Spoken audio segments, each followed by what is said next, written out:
आप सभी को नमस्कार। देखिए ये लेसन प्लान है जिसमें एक फॉर्मेट मैंने तैयार करा है। आप सब इसमें अपने अकॉर्डिंग पाठ क्रमांक, विषय, कक्षा, वादन, प्रकरण, दिनांक, उप विषय, वर्ग, अवधि फिलअप कर लीजिएगा लोग। प्रकरण आपका जो निकलेगा, जैसे कि ये लेसन प्लान सौरमंडल के बारे में है, तो यहाँ पे आप सौरमंडल डाल सकते हैं।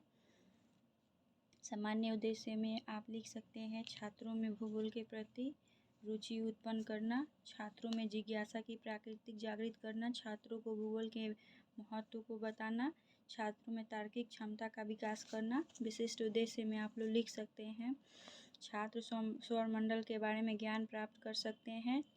क्योंकि ये हमारा लेसन प्लान सौरमंडल टॉपिक के बारे में है, इसलिए हम यहाँ पे सौरमंडल लिख रहे हैं। आप लोग का जो टॉपिक हो आप लोग यहाँ पे वो डालिएगा। छात्र मंडल सौरमंडल के बारे में भेद कर सकेंगे।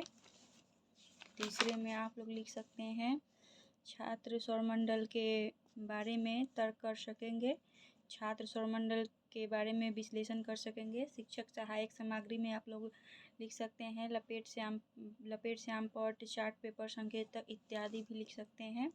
उसके बाद आप पूर्व विज्ञान में आप लिख सकते हैं कि छात्र सौरमंडल के बारे में सामान्य जानकारी रख सकते हैं। उसके बाद प्रस्तावना, आप लोग जितना कोशिश हो उसका आंसर सरल से सरल शब्दों में निकालिएगा, बनाइएगा, जिससे बच्चे आसानी से समझ सके। जैसे कि यहाँ पे आप देख रहे हैं हमने निकाला है टॉपिक सौरमंडल के लिए, तो आप लोग देख सकते हैं सूर्य, अगर हम बच्चे से क्वेश्चन करते हैं कि सूर्य के चारों ओर कौन ग्रह चक्कर लगाता है, तो बच्चे आसानी से इसका आंसर कर सकते हैं कि पृथ्वी ग्रह।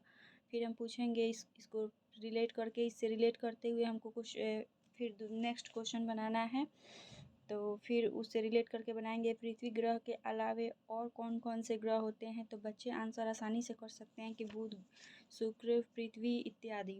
फिर हम क्वेश्चन करेंगे उसको रिलेट करते हुए बुध, शुक्र, पृथ्वी, शनि आदि के मंडल को क्या कहते हैं, तो बच्चे आसानी से इसका भी आंसर कर सकते हैं कि सौरमंडल।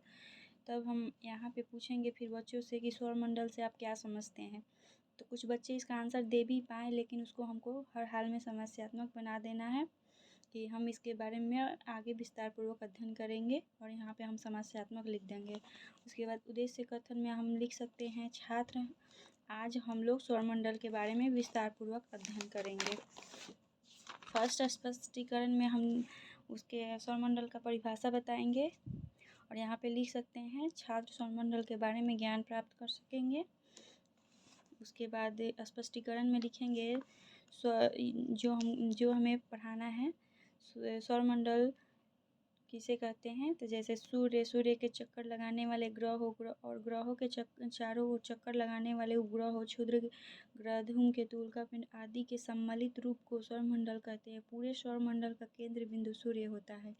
चूँकि सूर्य एक तारा है और तारों में जो ऊर्जा होता है वो नाभिकीय संलयन द्वारा होता है। इसके बाद हम दो बोधात्मक प्रश्न बच्चों से करेंगे, जिसका बच्चे आसानी से आंसर कर सकते हैं। फर्स्ट है सौरमंडल का केंद्र बिंदु कौन है, तो बच्चे उसका आंसर कर देंगे आसानी से कि सूर्य है। और उसके बाद पूछेंगे सूर्य क्या है, तो बच्चे आसानी से इसका भी आंसर कर सकते हैं कि तारा है। उसके बाद हमें एक विकासात्मक क्वेश्चन करना है जिसका बच्चे आंसर ना दे पाए, और नेक्स्ट स्पष्टीकरण में हम उसी टॉपिक को पढ़ाएं, जैसे कि क्षुद्र ग्रह क्या है, क्योंकि अभी फर्स्ट स्पष्टीकरण में इसे मैंने नहीं बताया है, तो बच्चे यहाँ पे मौन हो जाएंगे। इसके बाद हम लोग यहाँ पे सौरमंडल से आप क्या समझते हैं क्वेश्चन अराइज कर सकते हैं। उसके बाद दूसरे स्पष्टीकरण में हम लोग लिखेंगे खगोलीय पिंड, ग्रह, उपग्रह आदि का परिभाषा, और उसके बाद स्पष्टीकरण में लिखेंगे खगोलीय पिंड के बारे में हम यहाँ पे बच्चों को बताएंगे सूर्य, चंद्रमा तथा वे सभी वस्तुएं जो रात के समय आसमान में चमकती हुई खगोलीय पिंड कहलाती हैं। ग्रह के बारे में लिखेंगे जिन खगोलीय पिंडों में अपनी ऊष्मा या प्रकाश नहीं होती है उसे ग्रह कहते हैं। उपग्रह के बारे में लिखेंगे ग्रहों के चारों ओर चक्कर लगाने वाले पिंडों को उपग्रह कहते हैं। क्षुद्र ग्रह क्या है, सूर्य के चारों ओर चक्कर लगाने वाले असंख्य छोटे पिंडों को क्षुद्र ग्रह कहते हैं। इसमें भी हम दो बोधात्मक क्वेश्चन अराइज करेंगे, जैसे खगोलीय पिंड कौन कौन से हैं, तो बच्चे इसका भी आंसर आसानी से कर पाएंगे। सूर्य और चंद्रमा। उपग्रह किसे कहते हैं, तो बच्चे इसका भी आंसर दे पाएंगे। ग्रहों के चक्कर चारों ओर चक्कर लगाने वाले पिंड को उपग्रह कहते हैं। फिर तीसरा क्वेश्चन पूछेंगे विकासात्मक प्रश्न, उल्का पिंड क्या है, और इसे हम तीसरे स्पष्टीकरण में बताएंगे। यहाँ पे आप क्वेश्चन कर सकते हैं, खगोलीय पिंड ग्रह उपग्रह से क्या समझते हैं। तीसरे स्पष्टीकरण में आप देख सकते हैं कि फिर यहाँ पे हम उल्का पिंड के बारे में, आकाशगंगा और ब्रह्मांड किसे कहते हैं, इसका परिभाषा बताएंगे बच्चों को। तो उल्का पिंड आइए जानते हैं क्या है। सूर्य के चारों ओर चक्कर लगाने वाले छोटे छोटे पिंडों के साथ पत्थरों के छोटे छोटे टुकड़े भी चक्कर लगाते हैं, जिसे हम उल्का पिंड कहते हैं।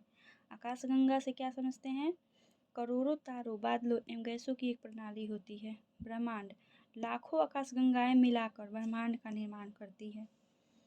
इसमें सिर्फ दो बोधात्मक क्वेश्चन ही अराइज होगा, जैसे कि उल्का पिंड क्या है और आकाशगंगा का निर्माण कैसे होता है। इसका भी बच्चे आसानी से आंसर कर सकते हैं। यहाँ पे जैसे आप देखते हैं, छोटे छोटे पिंडों के टुकड़े को उल्का पिंड कहते हैं और असंख्य तारों, बादलों और गैसों से मिलकर आकाशगंगा का निर्माण होता है।